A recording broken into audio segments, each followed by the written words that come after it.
PSC നിയമന വിവാദത്തിൽ സർക്കാർ നിയോഗിച്ച ക്രൈംബ്രാഞ്ച് അന്വേഷണത്തിൽ PSC നിലപാട് നാളെ ചേരുന്ന യോഗം തീരുമാനിക്കും. ഇക്കാര്യത്തിൽ അംഗങ്ങൾക്കിടയിൽ രണ്ട് അഭിപ്രായം തുടരുന്നതിനാൽ നിയമോപദേശം തേടിയാവും അന്തിമ തീരുമാനം. അതേസമയം ആസൂത്രണ ബോർഡ് നിയമന ക്രമക്കേസിൽ അന്വേഷണ സംഘം രേഖകൾ ആവശ്യപ്പെട്ട് നാളെ കമ്മീഷന് കത്ത് നൽകും. PSCയിലെ പരീക്ഷയും നിയമനവുമായി ബന്ധപ്പെട്ട എല്ലാ വിവരങ്ങളും വിശദമായി അന്വേഷിക്കാനാണ് IG അജിത ബീഗത്തിന്റെ നേതൃത്വത്തിലുള്ള ക്രൈംബ്രാഞ്ച് പ്രത്യേക അന്വേഷണ സംഘത്തിന്റെ തീരുമാനം. പരാതിക്കാരുടെ മൊഴിയും രേഖകളും പരിശോധിച്ച ശേഷം FIR രജിസ്റ്റർ ചെയ്യും.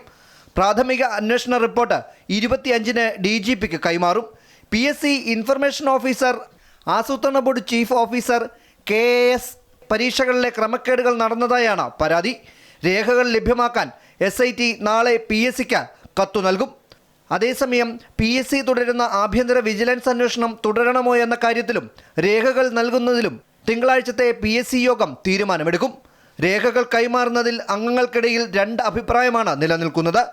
വിജിലൻസ് അന്വേഷണ റിപ്പോർട്ടിന് മുമ്പ് ക്രൈംബ്രാഞ്ച് അന്വേഷണം സർക്കാർ ആരംഭിച്ചതിലാണ് അതൃപ്തി. എന്നാൽ IG അജിത ബീഗം നേതൃത്വം നൽകുന്ന അന്വേഷണ സംഘത്തിൽ അംഗങ്ങളുടെ എണ്ണം 8 ഉയർത്തിയിട്ടുണ്ട്.